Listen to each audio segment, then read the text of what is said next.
À Sorigny, le Café des Sports est presque l'un des seuls lieux où les habitants peuvent encore se réunir dans le bourg.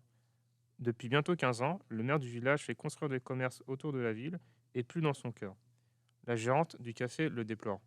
Les gens, au lieu de passer devant mon commerce, ils sont obligés de faire tout le tour et donc ça les oblige à retourner. Et ben, quand c'est comme ça, ils filent quoi. Ils vont pas. Quand ils laissent leurs enfants à l'école, ils reprennent la 10 alors qu'avant ils repassaient dans le bourg et s'arrêtaient à acheter des cigarettes. Là maintenant, non, ils font le tour et ils vont pas revenir dans le bourg exprès. Malgré tout, les habitants semblent plutôt contents de la situation. C'est calme, c'est ça qui est bien.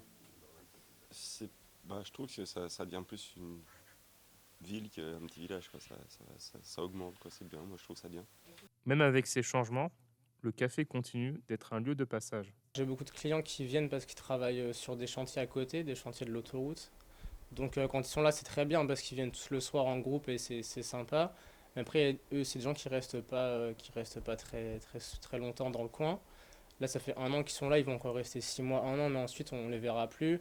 Ensuite, il y a un CFA à côté, donc lycée agricole, où il y a beaucoup de jeunes qui viennent le midi et le soir. Après, pas toutes les semaines, parce que parfois ils sont en entreprise. Et sinon, après, au niveau des habitués, ça se résume à ça, on va dire, au niveau, surtout pour l'activité bar. Après, nous, on fait un petit peu avec ce qu'on a. Enfin, je pense que, par exemple, si on avait une opportunité de bouger, d'être mieux placé, parce qu'ici, on est quand même vraiment caché, on est à un emplacement qui est difficile quand même, pour ramener de nouveaux clients, pour se faire voir, pour se montrer. Si un jour on avait une opportunité de bouger, peut-être qu'on l'étudierait, peut-être qu'on y réfléchirait. L'auberge hôtel de la mairie, la pharmacie du bourg et la boulangerie, de nombreux commerces du centre ferment les uns après les autres. Thomas a grandi là et nous en parle.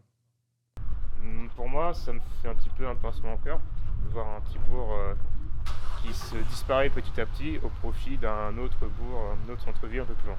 Même la Poste n'est pas épargnée. Sa fermeture est prévue pour 2023, la faute aux commerces qui émergent tout autour du village. Comme ce grand Auchan qui fait quand même plaisir aux habitants.